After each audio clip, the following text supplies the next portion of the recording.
Sebagai seorang muslim, ini porsi paling minimal, Pak. Paling sedikit, 1 bulan 1 kali khatam di luar bulan Ramadan. Bismillahirrahmanirrahim. Assalamualaikum warahmatullahi wabarakatuh. Alhamdulillahi rabbil alamin. Alhamdulillahilladzi hadana lihada wa ma kunna linahtadiya laula an hadana Allah. Qala Allah ta'ala fil Qur'anil 'azim. A'udzu billahi minasy syaithanir rajim. Qul لئن اجتمعت الإنس والجن على أن يأتوا بمثل هذا القرآن لا يأتون بمثله ولو كان بعضهم لبعض ظهيرا. فقال رسول الله صلى الله عليه وسلم لا حسد إلا في اثنتين رجل آتاه الله القرآن فهو يتلوه آناء الليل وآناء النهار ورجل آتاه الله المال فهو ينفق آناء الليل وآناء النهار. أما بعد. Jamaah salat maghrib yang dirahmati oleh Allah Subhanahu wa taala, tentunya yang paling pertama dan yang paling utama, marilah kita senantiasa memanjatkan syukur kita kepada Allah Subhanahu wa taala, karena hingga hari ini Allah Subhanahu wa taala masih memberikan kepada kita kesehatan dan juga waktu luang. Rasulullah sallallahu alaihi wasallam bersabda, "Ni'matani maghbunun fihima katsirun minan nas, as-sihha wal wara." Ada 2 nikmat yang kebanyakan manusia tertipu oleh 2 nikmat ini, yaitu nikmat kesehatan dan nikmat waktu luang.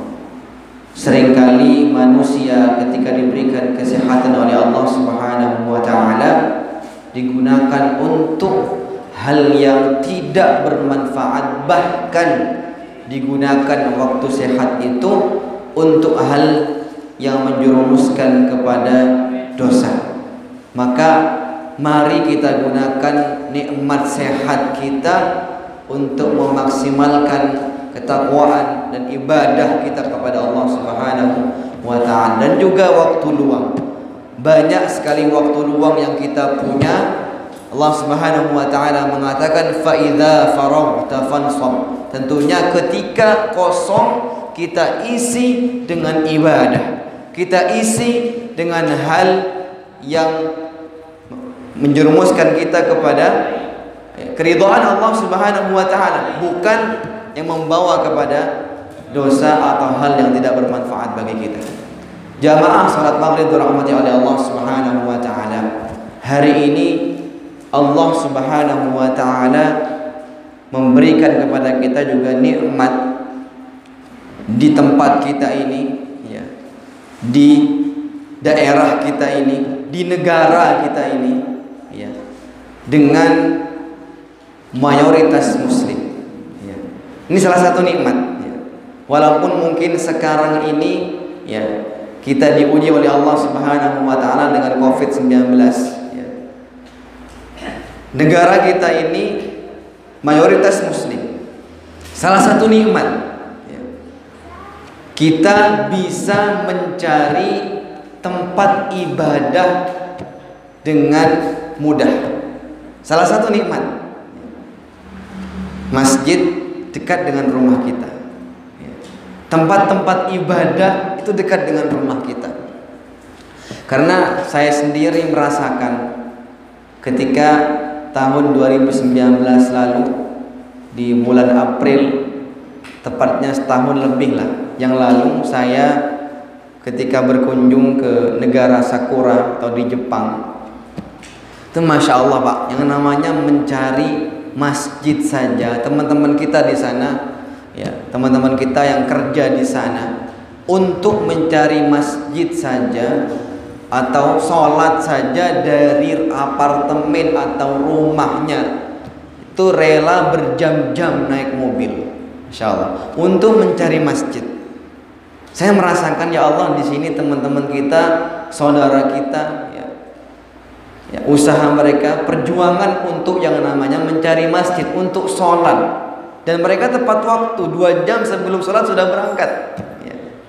Sementara kita di sini yang dekat dengan masjid terkadang, ya, mungkin malah sering gitu kan, ya, sangat malas untuk ke masjid ketika subuh, ya, terutama subuh ini ya.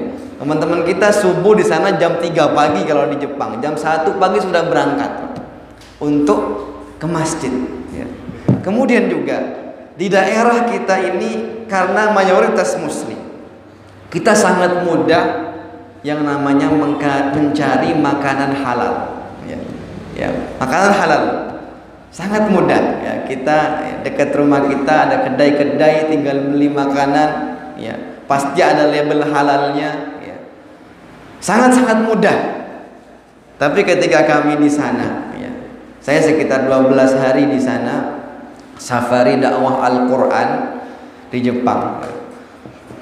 Jadi ketika kami ingin makan saja ke warung-warung, ya, untuk mencari makanan yang halal, itu sangat-sangat susah. Saya pernah ketika ada toko atau seperti swalayan kalau di sini mungkin, ya, ingin membeli roti saja, hampir semua roti itu mengandung unsur babi. Sangat-sangat susah. Bahkan ketika kami ingin menggoreng sesuatu, di minyak itu pun kadang ada unsur babinya.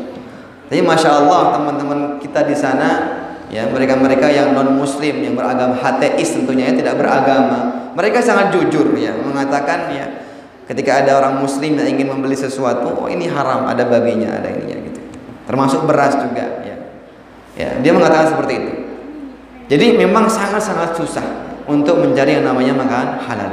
Mari kita syukuri dengan keadaan kita di sini. Termasuk juga mereka sangat susah untuk, ya, bermajelis ilmu. Ya, kita di sini banyak sekali sudah asatidzah di masjid-masjid, kajian-kajian setiap ba'da sholat bahkan sudah rutin.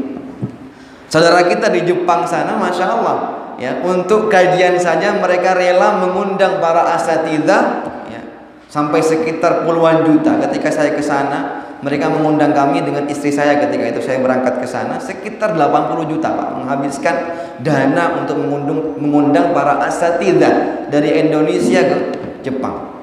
Dan itu tidak setiap hari, setahun cuma 3 kali, ya, itu pun hanya 1 bulan, setengah bulan.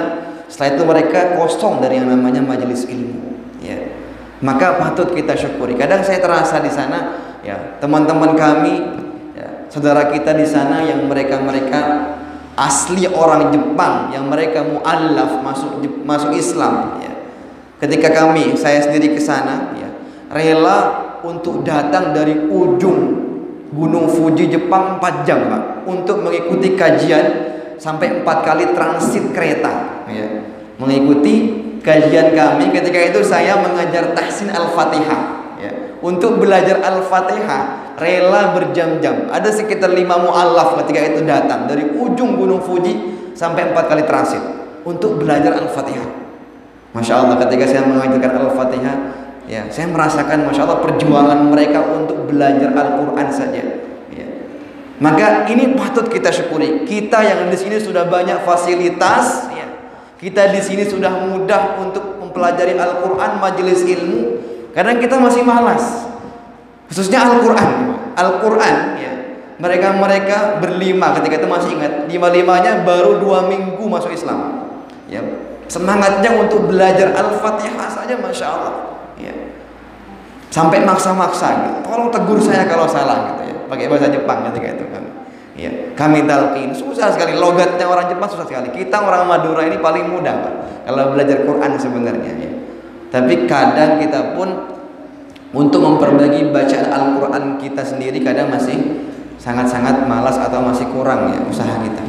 Jadi memang ini nikmat yang Allah berikan kepada kita dengan mayoritas muslim di daerah kita, ya. Allah Subhanahu wa ta'ala juga memberikan salah satu nikmat kepada kita yang mungkin banyak, ya, kita sebagai seorang muslim yang kadang tidak merasakan nikmat ini. Tentunya ibadah ini nikmat, ya. Ibadah ini nikmat. Ibnu Mas'ud radhiyallahu anhu pernah mengatakan, "Innallaha yu'tid dunya ila man yuhibbu wa man la yuhibbu." Beliau mengatakan Allah Subhanahu wa taala memberikan yu'tid dunya, nikmat dunia, harta, rezeki dan yang lainnya, kekuasaan, pangkat kepada semuanya. Ila man yuhibbu wa man la yuhibbu. Man la yuhibbu wa man yuhibbu. Orang yang tidak Allah cintai, non muslim, orang kafir, Allah berikan nikmat kepadanya, kepada kita, nikmat dunia. Walakinnallaha yu'til akhirah ila man yuhibbu. Akan tetapi Allah Subhanahu wa taala memberikan nikmat akhirat. Nikmat akhirat ini kita rasakan di dunia ketika kita melakukan ibadah. Amal ibadah ini kalau kita merasakan nikmat, maka ini nikmat akhirat yang kita rasakan di dunia. Ila man yuhibbu, hanya kepada kita sebagai seorang muslim.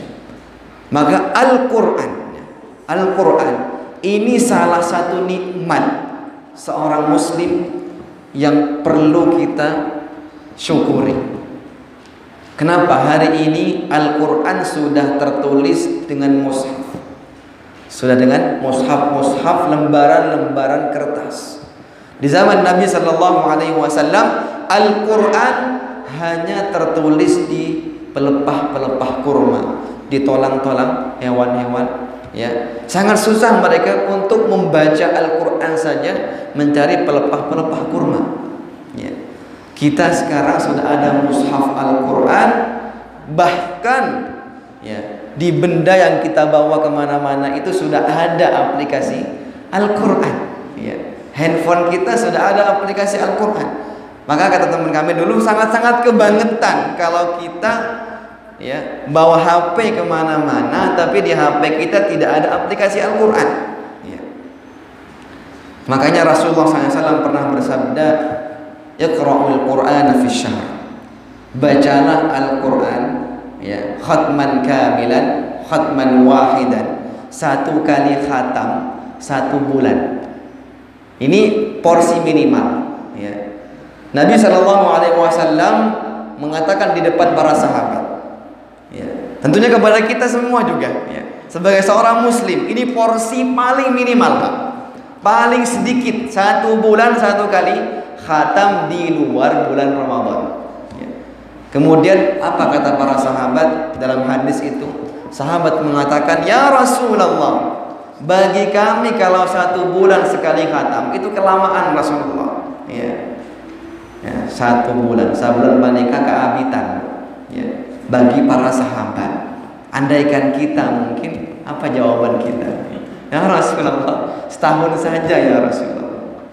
Setahun, kadang nggak hatam-hatam. Ramadan saja sudah Allah jadikan bulan untuk Al-Quran, kita belum khatam-khatam. Kalau kami dulu di Jogja, di Jawa itu kalau pas Ramadan semangat baca Quran pas tadarus. Tadarus saja setelah tarawih. Itu pun kalau anak-anak mudanya semangatnya bukan untuk tadarus. Mungkin tadarus baca 1 ayat, semangatnya untuk makan terang bulan sama martabak. Pak itu udah keluar lagi. Ini Masya Allah kita sebagai seorang muslim yang tidak diberikan keutamaan seperti sahabat, tapi bacaan Quran kita jauh dibandingkan para sahabat. Sahabat minta, apa kata Rasulullah? "Ya Rasulullah," sahabat minta lebih cepat, waktu yang lebih cepat untuk mengkhatamkan 1 mushaf Al-Quran. Rasulullah mengatakan 15 hari, setengahnya langsung, dipotong setengahnya. Kalau 1 bulan 1 kali khatam, kan kalau kita bagi sejuz bisa 1 hari 1 juz. Kalau 15 hari berarti 2 juz 1 hari. 2 juz 1 hari, porsi lebih cepat. Kemudian sahabat masih minta lagi, "Ya Rasulullah, masih belum puas sahabat, yang lebih cepat lagi ya Rasulullah." Rasulullah SAW mengatakan 10 hari, khatamkan Al-Quran dalam waktu 10 hari. Berarti 1 harinya 3 juz kalau kita bagi. Tapi sahabat ternyata masih belum puas. Sahabat radhiyallahu anhu, Rasulullah SAW mengatakan 6 hari. 6 hari, iqra khatman kamilan khamsata ajza yawman wahidan. 1 hari 5 juz, 6 hari khatam. Akan tetapi ternyata sahabat masih belum puas. Akhirnya Rasulullah SAW mengatakan, untuk yang terakhir kalinya Rasulullah mengatakan, khatamkan Al-Quran dalam waktu 3 hari. Ini porsi yang terakhir, dan ini di luar bulan Ramadan, 3 hari. Akhirnya sahabat mengatakan, Rasulullah SAW mengatakan, jangan sampai engkau meminta lagi kepada saya, karena jika engkau membaca Al-Quran di luar bulan Ramadan kurang dari 3 hari, lam yafqah. Maka kalau kalian membaca Al-Quran kurang dari 3 hari, kata beliau, maka tentu ya bacaan Al-Quran itu tidak bisa dihayati lagi. Kenapa? Karena kecepatan, kecuali di bulan Ramadan. Tentunya bulan Ramadan syahrul Quran. Utsman bin Affan 60 kali khatam di bulan Ramadan. Utsman bin Affan siang subuh hari baca Al-Fatihah, menjelang buka puasa beliau sudah mengkhatamkan Al-Quran bacaan Nas. Ya. Salat maghrib, salat isya, ya, tarawihnya beliau pernah 1 rakaat takbiratul ihram baca Al-Fatihah, Al-Baqarah, sebelum subuh, sebelum sahur sudah bacaan Nas. Utsman bin Affan radhiyallahu anhu 60 kali. Sahabat radhiyallahu, dan rata-rata para sahabat itu mereka membaca 1 hari 10 juz, 30 juz 3 hari. Ketika masuk awal Ramadan, hampir semua para sahabat itu pasti khatam dalam waktu 2 hari 1 hari. Ketika i'tikaf di 10 terakhir, hampir di antara mereka semua membaca Al-Quran 1 hari 2 kali. Ketika Ashrul Awakhir di 10 terakhir bulan Ramadan, sahabat radhiyallahu anhu, Allah berikan keutamaan banyak kepada mereka. 10 di antara mereka dijamin dengan surga. Akan tetapi mereka tidak pernah puas dengan ibadah mereka. Harisun alaikum, kata Rasulullah, kata Allah Subhanahu wa taala dalam akhir surat At-Taubah. Haris, ya, tidak puas dengan apa yang Rasulullah perintahkan, ingin lebih banyak lagi. Padahal kita yakin sahabat radhiyallahu anhum itu jauh lebih sibuk dibandingkan kita. Kita sibuk apa ya? Kalau kita sibuk bisnis, mungkin sahabat lebih sibuk dibandingkan kita dengan bisnis mereka. Ya. Sahabat radhiyallahu anhu di malam hari, kata Rasulullah SAW, mereka seperti lebah, ya, seperti lebah di Masjid Nabawi qiyamul lail. Ya. Di siang hari mereka, ya, menunggangi kuda-kuda mereka berperang. Lebih sibuk dibandingkan kita tentunya. Tapi tidak pernah kurang dari 10 juz 1 harinya membaca Al-Quran. Ya.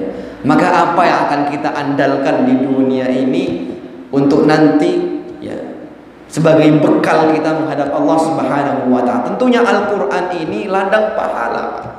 Rasulullah SAW mengatakan saja, "Man qara'a harfan min kitabillah." Barang siapa yang membaca 1 huruf saja dari Al-Quran, 1 pahala. Mungkin kadang kita tidak merasa. Coba saja kita baca Al-Quran itu sambil merasakan, ya. Alif 1 pahala, alhamdulillah. Lam 1 pahala, alhamdulillah, dapat lagi. Mim 1 pahala lagi. Wal hasana bi asyri amthaliha, 1 pahala dilipat gandakan menjadi 10 pahala. Allah Subhanahu wa taala mengatakan dalam surat akhir Al-An'am, man jaa bil hasanah falahu asyru amthaliha. 1 kebaikan Allah balas menjadi 10 pahala. 1 kebaikan, bahkan, ya, 1 kebaikan yang baru kita niatkan saja, belum kita lakukan, sudah dicatat 10 pahala. Saya pernah mengikuti daurah seorang syekh di ma'had kami di Ishkarima. Ya, beliau membahas 1 ayat dalam surat Qaf. Kalimat ma yalfidhu min qawlin illa ladaihi raqibun atid. Jadi dalam ayat ini ada kalimat bahwasanya setiap seorang muslim melakukan sesuatu dan perkataannya illa ladaihi raqib atid, pasti akan dicatat oleh raqib dan atid. Ternyata malaikat raqib dan atid itu, ya, bukan raqib di kanan, atid di kiri, tapi ternyata setiap di pundak kanannya ada raqib atid, di kiri juga ada raqib atid namanya. ketika beliau menjelaskan dalam kitab beliau yang beliau kaji ketika itu. Beliau menjelaskan tentang rahmat Allah Subhanahu wa taala yang diberikan kepada kita sebagai seorang muslim, ya. Beliau mengatakan, ya, di tafsir kitab yang beliau bahas ketika itu, seseorang melakukan satu kebaikan, ya. Ketika seseorang melakukan satu kebaikan, ya, maka malaikat raqib dan atid akan otomatis mencatatnya 10 pahala di catatannya. Langsung dicatat. Bahkan ketika amalan itu belum sempat dia lakukan, sudah tercatat 10 pahala. Akan tapi sebaliknya, beliau membahas tentang ketika seorang muslim melakukan keburukan, ya. Ini rahmat Allah Subhanahu wa taala yang Allah berikan kepada kita sebagai seorang muslim, ya. Ampunan Allah, rahmat Allah, ya. Ketika seorang muslim melakukan satu keburukan, di kitab ini sampai detail sekali dibahas, ya, sampai ada waktunya. Maka di kitab ini dibahas, kata beliau, malaikat raqib dan atid sudah Allah perintahkan untuk menunggu, Jadi kita seorang muslim melakukan satu dosa, maka malaikat raqib dan atid itu akan menunggu. Dijelaskan di kitab itu sampai jelas, hatta sitta sa'ah, ditunggu sampai 6 jam. Sampai 6 jam ditunggu. Saya juga pertama kali dengar sampai ada waktunya, kok bisa dijelaskan sampai ada waktunya 6 jam, ya. Jadi akan ditunggu sampai 6 jam. Jika sebelum 6 jam itu dia istighfar, taubat, maka tidak akan pernah dicatat satu keburukan pun oleh malaikat raqib dan atid. Allah Subhanahu wa taala memberikan kepada kita semua rahmat yang begitu luas kan. Al-Qur'an ini ladang pahala. Kita baca Al-Fatihah, Pak, ya. Al-Fatihah itu jumlahnya, ya, hurufnya dari basmalah sampai waladdallin itu ada 113 huruf. 113 huruf. Kalau satu pahala dilipat gandakan menjadi 10 pahala, berarti kita lipatkan menjadi 1130 pahala sekali baca surat Al-Fatihah, ya. Tentu setiap sholat kita satu rakaat dapat pahala sholatnya, dapat pahala baca Qur'annya, ya. Yang masalah sekarang di Indonesia sering viral setiap Ramadan sholat tercepat, ya. Tentunya gitu, ya. Waladhdallin, itu, ya, yang cepat itu, Pak, ya. Tentu itu tidak akan mendapatkan pahala dari Al-Quran yang dibaca, ya. Satu hurufnya Allah Subhanahu wa taala balas 10 kebaikan baginya.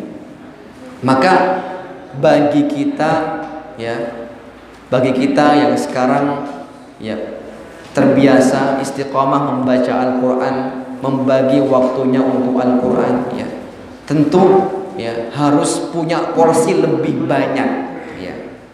Guru-guru kami yang mereka mengajarkan Al-Quran ketika di pondok pesantren, mereka punya waktu, Pak, untuk Al-Quran, ya. Saya teringat dengan guru saya. Ini guru saya, masya Allah, ya, beliau sama istrinya tentunya hafal Quran. Bahkan beliau sama istrinya ditugaskan dari Jeddah, dari Saudi Arabia, untuk memberikan ijazah sanad Al-Quran ke Indonesia. Suami istri, ya, masya Allah, sama-sama qurra, ya. Jadi beliau ini punya waktu satu hari. Jadi saya pernah ingat ketika melihat jadwal satu hari beliau, ya, jam segini, ya, ngurus hafalan anak-anaknya, ya, jam segini, ya, untuk menerjemahkan kitab-kitab, ya, tentang tajwid. Kemudian jam segini, ya, waktu untuk menyimak murid-murid Al-Quran, ijazah sanad Al-Qurannya, khusus pada waktunya. Dan ada waktu juga khusus untuk beliau sendiri murojaah Al-Quran bersama istrinya, ya. Saya melihat ada ketika itu jam 3:30 sore sampai jam 5. Ini waktu khusus untuk murojaah Al-Quran bersama istrinya, ya. Ini masya Allah, saya pernah melihat ketika kami, ya, di warung-warung samping rumah beliau, biasanya halaqah Quran, ya, menunggu beliau. Beliau nggak keluar-keluar, ya. Kemudian saya lihat, oh, jadwal beliau ternyata murojaah bersama istrinya, ya. Pas itu ada tamu, ya, ada tamu yang ingin membicarakan anaknya yang ingin mengambil ijazah Al-Quran. Assalamualaikum, ya. Jam pas jadwal Al-Quran, ya, murojaah Al-Quran bersama istrinya. Beliau buka, saya hanya mendengar sekilas ya. Beliau bahasa Arab, ya, pakai bahasa Arab. Assalamualaikum. Kemudian dibuka, waalaikumsalam. Gitu. Bincang-bincang sedikit ya. Afwan ya. Waqtil an lil Quran ma'azzawjah. Ya. Hari ini waktu saya untuk Al-Quran. Waktu ini, jam ini untuk Al-Quran. Mohon tunggu di luar sampai jam 5 gitu. Padahal datangnya jam 4 ya. Mau entah tamu itu keluar udah pulang atau nunggu di situ dibiarkan ya, sampai jam 5. Dan Masya Allah itu Pak, tidak pernah ya, absen untuk jadwal itu beliau. Jadi memang waktunya sudah beliau atur untuk Al-Quran. Dan Masya Allah kalau kita lihat hadis-hadis atau ada hadis qudsi yang berbunyi man syaghalahul Quran, Allah Subhanahu wa taala mengatakan dalam hadis qudsi, man syaghalahul Quran an mas'alati a'taituhu khairan mimma utiyas sa'ilin. Ya. Allah Subhanahu wa taala mengatakan barang siapa yang disibukkan dengan Al-Qur'an, membagi waktunya untuk Al-Qur'an walau 1 jam saja untuk Al-Qur'an.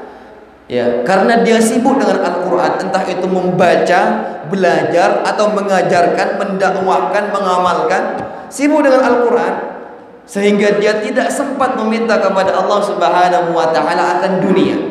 Tidak meminta akan rezeki, harta atau yang lainnya, tidak sempat minta kepada Allah. Atau mungkin yang waktunya untuk menikah ya, sudah umur 25 tahun, 26 tahun ya, sibuk ngajar Quran, gak sempat nikah gitu ya. Sibuk gak sempat minta kepada Allah akan jodohnya gitu ya. A'taitu khairam mimma u'tiyasa ini ya.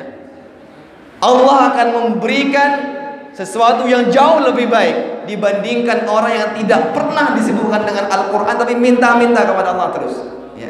Mimma u'tiyasa ya. Maka jangan sampai kita minder ya, mau ngapal Quran. Ketika kami ke Jepang dulu, ada ibu-ibu yang tanya ketika beliau menyuruh anaknya, bilang, "Ustaz, saya mau tanya, ini anak saya kami suruh ngapal Quran ya.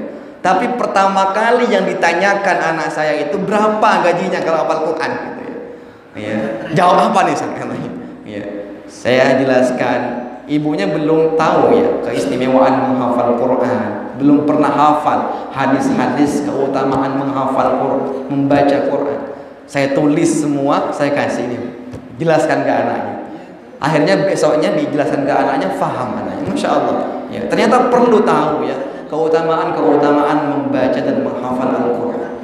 Rasulullah SAW bersabda, khairukum man ta'allama al-Qur'ana wa 'allama. Sebaik-baik kalian adalah yang belajar Al-Quran. Tentunya belajar ini ta'allama al-Quran, belajar cara membacanya, makharijul hurufnya ya. Kemudian juga memahami maknanya. Al-Quran itu pun kita baca, faham dan enggak paham dapat pahala ya.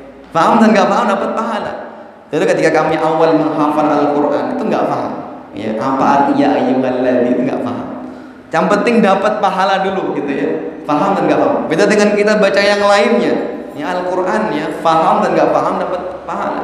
Wa 'allama, dan mengajarkannya. Ya. Kalau kita melihat kisah-kisah ya mereka-mereka, keberkahan-keberkahan yang Allah berikan kepada penghafal Quran, Masya Allah.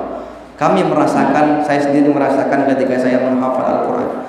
Di awal-awal saya menghafal Quran tahun 2010-an, saya ketika awal menghafal Quran di Kangean ya, saya pernah berfoto ya, dengan background Masjid Nabawi. Ketika itu saya baru mulai menghafal Quran. Kemudian foto itu ditemukan sama abi saya ya, ini kapan ya foto ini? Kemarin saya. Kemudian saya bilang, "Bi, ya, doakan aku. Pokoknya dengan Al-Quran yang aku hafal, aku sampai ke tempat ini. Bismillah." Bismillah, Abi doakan. Ya, Bismillah pasti. Bismillah. Dengan Al-Quran kemanapun pasti kamu bisa, kata Abi. Bismillah. Dan akhirnya Allah Subhanahu wa taala kabulkan doa kami. 3 tahun setelah itu kami bisa berangkat umrah. Tahun 2013 kami diundang untuk mengikuti musabaqah hifdzul Quran. Ada sekitar 130 pesantren se-Indonesia berangkat ke Jakarta ketika itu untuk mengikuti musabaqah mahir bil Quran. Ketika itu kami diutus 3 orang dari pondok kami, 3 orang. Dan yang mendapat umroh di antara 3 cuma 1. Jadi mewakili pondok 3 orang, kami berangkat. Ya. Jadi 130 pesantren. Akhirnya terus kami berjuang 2 hari, dan itu musabaqahnya memang musabaqah mahir bil Quran, ya. Ada tafsirnya gitu kan. Kemudian jelaskan kalimat ini di mana gitu ya. Kalimat ini ada di surat apa, ayat berapa gitu ya. Jadi termasuk juga tafsirnya, maknanya gitu kan. Hanya bedanya kalau misalkan 3 orang ini harus punya keahlian sendiri-sendiri gitu kan ya. Ada yang istaghfar hadhil ayat atau yang lainnya. Akhirnya kami mengikuti lomba ini, dan qadarullah masya Allah, alhamdulillah 2 hari setelah itu kami mendapatkan hadiah itu dan mendapatkan juara 1 bertiga ketika itu. Ya, 3 mendapatkan juara 1. Dan ketika itu kami diseleksi 3 orang. Ya. 3 orang ini dikasih soal, ya, dikasih ujian siapa yang berhak untuk mendapatkan umroh. Ya. Ternyata 3 ini masih diseleksi lagi. Kita kira ketika itu 3-3-nya berangkat umroh. Ya. Ternyata cuma 1 dipilih. Ternyata yang mendapatkan umroh teman saya, ya, dari kedutaan dari Hay'ah Al-Alamiyah li Tahfidzul Quran, atau lembaga tahfidz internasional yang di Jeddah. Itu yang mengadakan ketika itu. Akhirnya kami berdua hanya terdiam saja. Ya. Beberapa menit setelah teman kami mendapatkan umroh, kami kedatangan kedutaan Saudi Arabia. Syekh Usama Al-Usaimi ketika itu datang. Ya. Beliau bertanya, siapa yang mendapatkan umroh itu? Ya, 3-3-nya atau 1 saja? 1 saja. Akhirnya beliau banyak berpikir sedikit. Kemudian beliau mengatakan, kalian berdua saya umrohkan. Ya, Masya Allah, kami sangat senang sekali. Dan ternyata kami berdua yang diumrohkan lebih banyak uang sakunya. Ya. Dan Masya Allah ketika itu, ya Allah, ini keberkahan yang kau berikan kepada kami berdua. Ya Masya Allah. Dan kami berangkat ketika kami menangis ketika itu, ya Allah, Engkau kabulkan hari ini doa kami. Kami telepon orang tua kami, tentu orang tua pasti senang pasti dengan berita itu. Siapa yang tidak senang anaknya bisa berangkat umrah dengan hafal Qur'annya tentunya. Ya. Dan kami merasakan tidak hanya ketika kami berangkat saja. Ketika kami di Mekah Al-Mukarramah, ya, selama 5 hari di sana, ya, umrah masuk ke Mekah, umrah pertama kali, kemudian kami tawaf setiap harinya. Di hari terakhir, ya, di hari kelima ketika kami akan meninggalkan Mekah Al-Mukarramah, ya, saya berempat, ya, dengan teman kami yang mendapatkan umrah. Ketika itu tidak hanya yang 3 orang, ada juga teman dari provinsi lain yang mendapatkan umrah dari musabaqah hifdzul Quran ketika itu. Kami tawaf wada, ya, tawaf wada, ya, akan meninggalkan Mekah. Di putaran yang kelima, kalau tidak salah, kami bertemu dengan salah satu polisi yang menjaga di dekat Ka'bah. Ya.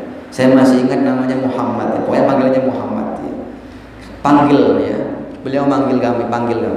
Ya. Tahan, gitu, panggil kami. Ya. Kalian dari mana? Gitu. Kami bilang dari Indonesia. Gitu. Kalian bersama travel? Kami bilang kami nggak sama travel. Kami hanya berlima umroh, dan ini hadiah dari musabaqah hifdzul Quran. Ya. Mereka senang sekali, ya. Ya, beliau senang sekali, ya, mendengar jawaban kami bisa umroh, ya, dengan hadiah musabaqah hifdzul Quran. Akhirnya saking penasarannya beliau dengan kami ketika itu, akhirnya beliau mengetes kami. Tolong bacakan bacaan Al-Quran hafal kamu. Gitu. Kami baca, mendengar bacaan kami, beliau senang sekali. Saking senangnya beliau panggil teman-temannya. Ada sekitar 5 orang beliau panggil teman-temannya. Ya, dipanggil, ya, penasaran, ya. Man gitu, ya. Ini ada anak-anak kecil nih hafal Quran gitu, ya. Ada teman saya ketika itu usia 12 tahun. Saya masih 15 tahun, Pak, masih ketika itu. 2012. Teman-teman saya ada yang masih usia 10 tahun, 11 tahun hafal 20 juz, 30 juz, ya. Bisa umrah ke Baitullahil Haram.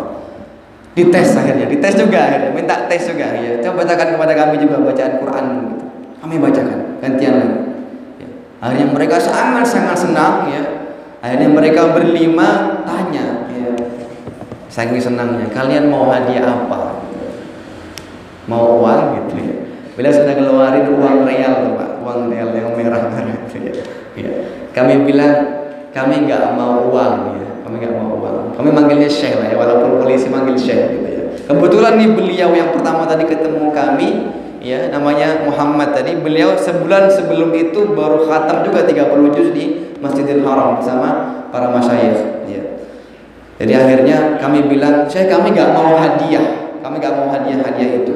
Ya. Kami bertiga hanya ingin mendapatkan hadiah bahwa kami ke Hajar Aswad. Kami 5 hari di sini belum sempat, belum bisa mencium Hajar Aswad. Akhirnya mereka menjawab, "Oh, bagi kami sangat mudah itu." Ya. Bagi mudah, sahal gitu. Beliau mengatakan sahal, sangat mudah. Akhirnya ya Masya Allah, saking senangnya mereka, teman saya yang masih kecil usia 12 tahun, 1 tahun digendong, dan saya dirangkul ketika itu ke Hajar Aswad. Saya masih ingat itu menjelang maghrib, memang sedikit sudah rada sepi, tapi masih banyak gerombolan orang di Hajar Aswad. Ya, sampai ya orang-orang yang lagi umroh, ya hajah suruh minggir semua, Masya Allah ya. Kami dikawal ketika itu ke Hajar Aswad, dan kami bisa mencium sekitar 3 menit sampai 5 menit kami mencium, sampai kepala kami disuruh jangan keluar dulu, sampai menciumnya terus cium, sampai kami menangis. Ya Allah, ini keberkahan yang Kau tampakkan ya kepada kami hari ini. Ya, ini keberkahan, tentunya keberkahan yang kami rasakan bersama Al-Quran selama menjadi khadimul Quran, selama menjadi pelayan Al-Quran. Ya. Tentunya jika kita ya sempatkan waktu kita untuk menghafal, ya mungkin kita bisa menghafal. Tentunya menghafal ini ya bukan ya mumpung kita masih muda, ya. Menghafal ini mumpung kita masih hidup, ya. Karena menghafal Quran siapa saja bisa, ya. 3 bulan yang lalu saya mendengar ada seorang ibu usianya 41 tahun. Ibu-ibu menghafal Al-Quran dalam waktu 78 hari, ya. 78 hari, ya. Ibu rumah tangga punya anak 5, ya. Seberapa sibuknya beliau bisa menghafal Quran dalam waktu 78 hari, ya, 1 harinya kadang 1 juz. Masya Allah, tidak ada yang tidak mungkin, ya, untuk Al-Quran. Siapa saja bisa, ya. Tentunya kalau kita bisa menghafal, pasti kita akan terikat terus untuk membacanya setiap hari, ya. Al-Quran ini ladang pahala. Seberapa sibuk pun kita dengan pekerjaan kita, seberapa sibuk pun kita dengan aktivitas kita pribadi, jika kita sempatkan waktu yang begitu sibuk itu untuk membaca Al-Quran, walau setengah jam, 20 menit, maka insya Allah, biiznillah, waktu itu yang akan memberikan keberkahan bagi pekerjaan kita. Waktu untuk Al-Quran itu yang akan memberikan keberkahan bagi aktivitas kita. Banyak kisah-kisah ya tentang mereka-mereka yang Allah berikan kenikmatan dengan Al-Quran, ya, yang merasakan keberkahan dengan Al-Quran.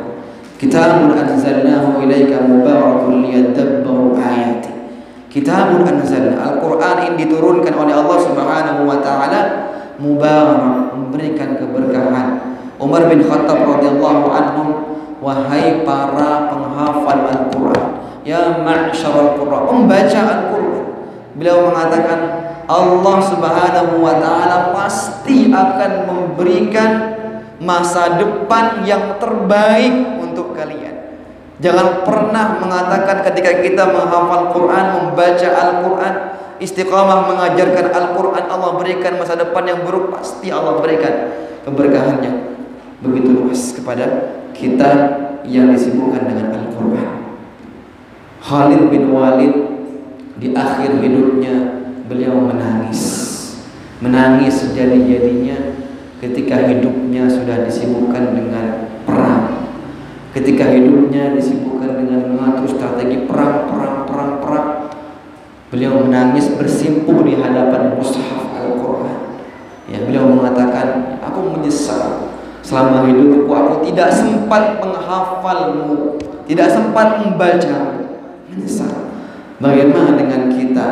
Banyak sekarang Allah Subhanahu wa taala menganugerahkan kepada mereka-mereka yang cacat, ya, bisa menghafal Quran, ya, buta bisa menghafal Al-Quran, autis bisa menghafal Quran, ya. Sedangkan kita yang mungkin Allah berikan kesehatan tanpa cacat, sehat walafiat, tapi kita belum bisa seperti mereka-mereka. Ulama-ulama terdahulu mereka sukses bisa menjadi ulama besar sampai ya kitab-kitabnya berjilid-jilid ya, terkenal sampai sekarang, masih ada, sukses, ya. Karena didikan pertamanya adalah Al-Quran, ya. Imam Bukhari, kalau kita mendengar yang namanya Imam Bukhari, sejak di kandungan ibunya Imam Bukhari, kalau kita baca sirah beliau, ya, ibunya berkali-kali khatam mentalkinkan Al-Quran kepada janin beliau, Imam Bukhari, ya. Bukan kalau kita sekarang mungkin kalau capek talqin pakai murattal. Kalau beliau talqin langsung ke perutnya, ya. Jadi ibunya ini, ya, bacaan Quran aja tentunya benar, bagus bacaannya, ya. Maka sekolah pertama bagi seorang anak itu ibu sebenarnya, ya, ibunya ditalqinkan berkali-kali khatam. Beliau lahir dalam keadaan yatim, ya. Bapaknya sudah meninggal sejak beliau awal di kandungannya, ya. Beliau lahir dalam keadaan buta. Imam Bukhari sudah lahir sudah tidak bisa melihat, ketutup matanya. Imam Bukhari rahimahullah ta'ala, dalam kisah beliau, setiap pagi jauh sebelum subuh, ya, 2 jam sebelum subuh, ibunya pasti membangunkan beliau, ya. Ya Bukhari, disiapkan satu wadah air untuk berwudu, kemudian dibimbing untuk qiyamul lail. Kemudian setiap setelah qiyamul lail, ibunya mentalkinkan Al-Quran ke telinganya setiap paginya, ya. Dan setiap mentalkinkan 1 kali talqinan langsung hafal. Ini kecepatan Imam Bukhari rahimahullah ta'ala. Tapi kondisinya buta, tidak bisa melihat. Ini Masya Allah, ya. Kita yang sudah bisa melihat, setiap hari dengarkan Al-Quran, sebelum azan ada bacaan Quran, tapi kita tidak mau dengerin itu Al-Quran, ya. Imam Bukhari rahimahullah ta'ala, setiap paginya dalam kisah beliau, Imam Bukhari itu menghafal, ditalkinkan oleh ibunya dari surat Az-Zariyat, Az-Zariyat juz 26, ya, akhir, ya, Az-Zariyat, talkinkan setiap paginya, setiap ba'da qiyamul lail talqin sampai akhir, ya. Kemudian terus lanjut dari surat Al-Fatihah, Al-Baqarah. Dan ketika, ya, kisahnya singkatnya, beliau ketika ibunya mentalkinkan surat yang terakhir yang akan dihafal, surat Qaf, ya, ibunya mentalkinkan surat Qaf sampai di pagi itu, sepertiga malam terakhir, ibunya mentalkinkan 1 ayat. Ketika itu tepat usia beliau 6 tahun, ya. Surat terakhir yang akan dihafal ditalkinkan oleh ibunya. Ketika ibunya membacakan, mentalkinkan ke telinganya kalimat dalam surat Qaf, ada kalimat fawasarukal yawma hadid. Ketika ibunya mentalkinkan kalimat itu, apa arti ayat ini? Fabasaruka, penglihatan, al-yawma hadid. Padahal Allah Subhanahu wa ta'ala mengkisahkan ayat ini tentang sakaratul maut, tentang kematian. Tapi ketika ibu Imam Bukhari mentalkinkan Bukhari ke telinganya, fabasaruka, penglihatanmu hari ini aku tajamkan. Ketika ibunya mentalkinkan, Allah Subhanahu wa ta'ala membuka mata Imam Bukhari, Allah sembuhkan matanya. Dan ketika itu beliau genap menghafal Al-Quran 30 juz, plus Allah Subhanahu wa ta'ala memberikan syifa melalui Al-Quran yang beliau hafal. Tentu Al-Quran ini syifa, Al-Quran ini juga penyembuh bagi kita, ya. Teman kami di Mekah, beliau Syekh Abdul Basit, beliau cerita 2 tahun yang lalu, ya, atau berapa tahun yang lalu, beliau cerita, beliau datang ke Indonesia, ada seorang dokter dari Indonesia yang tugas praktek ke Mekah, rumah sakit di Mekah, ya. Masya Allah, dokter ini merasakan selama 6 bulan tidak ada pasien, Pak, ya. Di rumah sakit di Mekah ini selama 6 bulan tidak ada pasien, ya. Sama sekali tidak pernah kedatangan 1 pasien pun, ya. Akhirnya dokter ini datang, ya, kepada rakyat Mekah ketika itu, tanya-tanya, apa rahasia orang Mekah nih, kok bisa, ya, di rumah sakit tidak ada pasien yang datang, ya. Ternyata, ya, rahasia mereka setiap sakit, ya, mereka bacakan Al-Quran dan mereka tiupkan kepada yang sakit, kepada badan yang sakit. Kalau belum sembuh, ya, mereka ambil air, mereka bacakan Al-Quran dan diruqyah dan diminum, ya. Kalau tidak sembuh baru mereka ke rumah sakit. Tentunya bagi kita yang sekarang punya waktu yang banyak ya untuk membaca Al-Quran, mari kita bagi waktu kita untuk memperbanyak membaca Al-Quran. Semakin banyak kita membaca Al-Quran, semakin banyak bekal pahala yang akan kita bawa ke hadapan Allah Subhanahu wa Ta'ala. Tentunya Al-Quran menemani kita di dunia, memberikan petunjuk kita di dunia, memberikan cahaya lampu penerang di kubur kita, dan Al-Quran pasti akan menemani kita, memberikan syafaat di hari kiamat nanti. Tatkala Allah Subhanahu wa Ta'ala mengumpulkan kita di padang mahsyar nanti, Allah akan memberikan khusus syafaat Al-Quran. Bahkan Al-Quran menemani kita di surga. Ketika seorang muslim yang pernah membaca Al-Quran, Allah perintahkan, Iqra wa rattil kama kunta turattilu fid dunya. Allah menyuruh kita untuk membaca Al-Quran seperti engkau membaca di dunia. Setiap ayatnya Allah naikkan derajatnya di surga. Ketika dia sampai di derajat yang paling tinggi, Allah mengatakan berhentilah di situ. Situlah derajatmu bersama para nabi, para salihin, dan mereka sebaik-baik teman nanti di surga. Tentunya bagi kita yang punya waktu, mari kita tambah porsi kita membaca Al-Quran. Allahumma ja'alna min ahli Al-Quran. Allah jadikanlah kami keluarga Al-Quran ya Allah, ya Rabbal Alamin. Jadikanlah kami Al-Quran ya Allah, yang kau sebutkan sebagai keluargamu ya Allah. Ya Hayyu ya Qayyum, Allahumma ij'alil Qur'ana fid dunya qarina. Ya Allah, jadikanlah Al-Quran sebagai petunjuk di dunia ya Allah. Allahumma ij'alil Qur'ana fil qabri munisa. Ya Allah, jadikanlah Al-Quran sebagai cahaya di kuburan kami nanti ya Allah. Allahumma ij'alil Qur'ana fil qiyamati syafi'a. Ya Allah, jadikanlah Al-Quran sebagai syafaat nanti di hari kiamat ya Allah. Allahumma ij'alil Qur'ana al-'azim rabi'a qulubina wa nura sudurina wa jilaa ahzanina wa dhahaba khurumina wa ghumumina. Allahumma inna na'udzu bika min 'ilmin la yanfa'. Ya Allah, kami berlindung kepada Engkau ya Allah dari ilmu yang tidak bermanfaat ya Allah. Allahumma inna na'udzu bika min qalbin la yakhsha. Ya Allah, kami berlindung kepada Engkau ya Allah dari hati yang tidak pernah khusyuk dalam beribadah ya Allah. Allahumma inna na'udzubika min nafsin la tashfa. Ya Allah, kami berlindung kepada Engkau ya Allah dari hati nafsu syahwat yang tidak pernah kenyang-kenyang bermaksiat kepada Engkau ya Allah.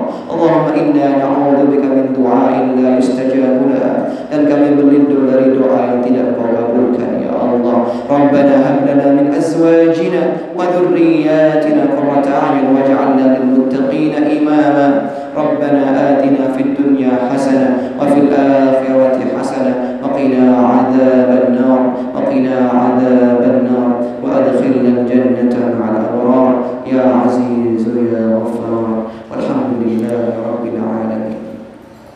Subhanakallahumma wa bihamdika asyhadu an la ilaha illa anta astaghfiruka wa atubu ilaik. Assalamualaikum warahmatullahi